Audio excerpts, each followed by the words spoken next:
This story is brought to you by tapeatale.com.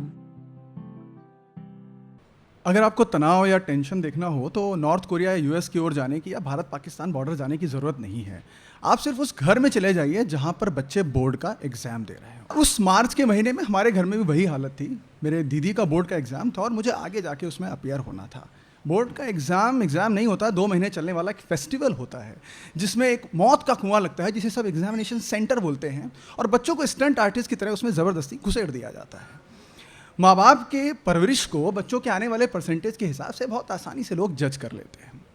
इस सब की वजह से बच्चे इतने टेंशन में रहते हैं कि उन्हें सिर्फ वो आखिरी लॉ दिखती है। वो आखिरी लॉ होती है आखिरी एग्ज़ाम, वो आए और किसी तरह मेरा ये बला छूटे। मेरी दीदी का आखिरी एग्ज़ाम फिज़िक्स का था और आयरनी देखिए कि जिसमें बड़े बड़े इलेक्ट्रिसिटी जनरेशन के चैप्टर्स होते हैं, उसके पहले 2 दिन हमारे घर में बिजली नहीं आई। इन्वर्टर बोल गया और दीदी को लिटरली लालटेन की रोशनी में बर्न द मिडनाइट ऑयल करना पड़ा। जैसे तैसे उन्होंने अपना फिजिक्स का एग्ज़ाम निपटाया और हम हंसी खुशी जून का महीना आने पर उनके नतीजे का इंतज़ार करने लगे।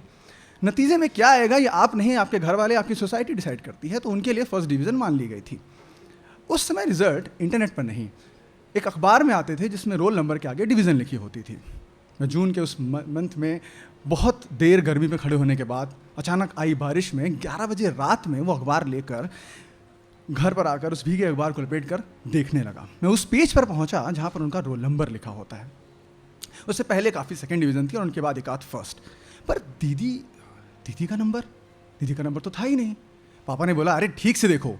मम्मी भगवान की पूजा करने लगी और दीदी वहीं एक दीवार में जाकर सट कर खड़ी हो गई।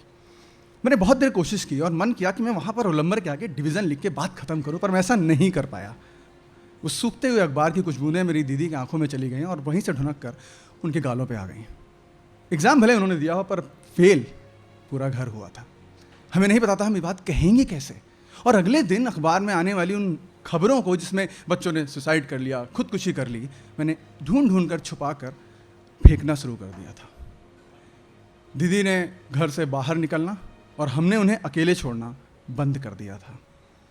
मेरी एक विश पूरी होने वाली थी कि मुझे अब नई किताबें मिलेंगी, पर मुझे नहीं चाहिए थी अगर वो ऐसे मिलती हैं। मुझे वो किताबें चाहिए थी जिसमें इरिटेशन के लेवल तक अंडरलाइन होता है, जिसमें गुलाब की एक सूखी कली रखी होती है, जिसमें विद्या की पत्ती रखी होती है और जिसमें कभी कभी श्वेता और पारुल के नाम के साथ उनके लेटर मैच कराकर काटकर लव हेट एडोर का गेम खेला जाता है। फिर वो मनहूस दिन आया जिस दिन दीदी को स्कूल ड्रेस पहनकर जाना था। हमें नहीं पता था कि हम उनसे कैसे कहेंगे कि यूनिफॉर्म पहनो। वो तो ग्रेजुएशन के लिए अपने दोस्तों के साथ मैचिंग ड्रेस पहनकर जाने के लिए वो ड्रेस भी ले आई थी। कैसे वो बस स्टैंड तक जाएंगी, कैसे उन जूनियर्स के साथ जिनसे वो रौब झाड़ती थी उनके साथ क्लास में बैठेंगी, और अगर ये सब कर भी लिया तो फ्रस्ट्रेशन की वजह से कहीं घर लौट कर ही नहीं आई। तो वो सुबह आई, जुलाई की उस सुबह, जब दीदी ने वो दरवाज़ा खोलने की कोशिश की पर वो नहीं खोल पाई। वो पास पड़े एक सोफे पर बैठ गई, किसी ने उनसे कुछ नहीं कहा और रात में वो स्कूल ड्रेस पहनकर उसी सोफे पर सो गई। अगली सुबह माँ ने मुझे कहा कि दीदी को बस स्टैंड तक छोड़ाओ। मुझे हमेशा चिढ़ मचती थी, पर आज मुझे चिढ़ नहीं मच रही थी, मुझे डर लग रहा था। मैंने किसी तरह गेट तक जाने की हिम्मत की। पापा ऑफिस जाने से पहले उनके सर पर हाथ रखकर उनके कान में कुछ बुदबुदा कर गए थे।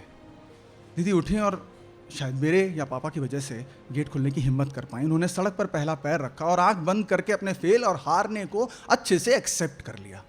अब हम बस स्टैंड की तरफ चलने लगे। पास खड़ी आंटियां झाड़ू लगा रही थी, वो दादाजी जो हमेशा खिड़की से इधर उधर जाते थे, और वो अंकल जो सा बैग लेकर रोज ऑफिस के लिए हमारे टाइम निकलते थे, आज बहुत धीरे धीरे चल रहे थे। हमें लगता था रास्ता किसी तरह कट जाए और ये सड़क पे हम धंसते हुए, आंखें निकालते हुए चले जा रहे थे। हमारी हिम्मत नहीं हुई कि हम ऊपर तक देखें और उस जगह तक पहुंचे जहां तक हमारे खास लोग हमें नहीं देख सकते थे। दीदी ने मुझे खींच कर भींच लिया और उनकी आंखों से गिरने वाले आंसू से मेरी टी शर्ट और मेरे सर पर लगे किलो भर तेल से उनकी वो शर्ट खराब होने लगी। मैंने उनसे कहा, दीदी आपकी शर्ट। मैंने मुझसे कहा, भैया ये नहीं चल पाऊंगी, ये नहीं चलना मुझे अब। हमारा वो आखिरी डर अब सच साबित हो रहा था।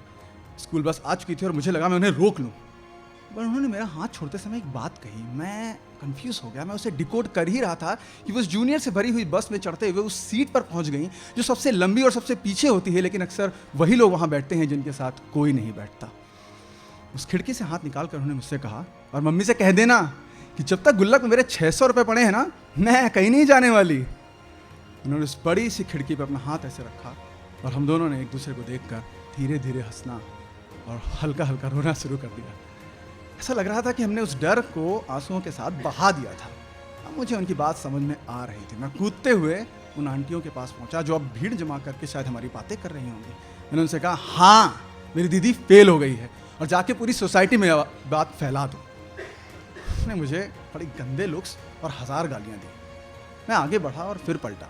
मैंने वही बात कही जो मेरे पापा ने मेरी दीदी से और मेरी दीदी ने बस में चढ़ते हुए मुझसे कही थी। फेलियर बन के रहने से ट्राई करके 1000 बार फेल होना अच्छा है ना?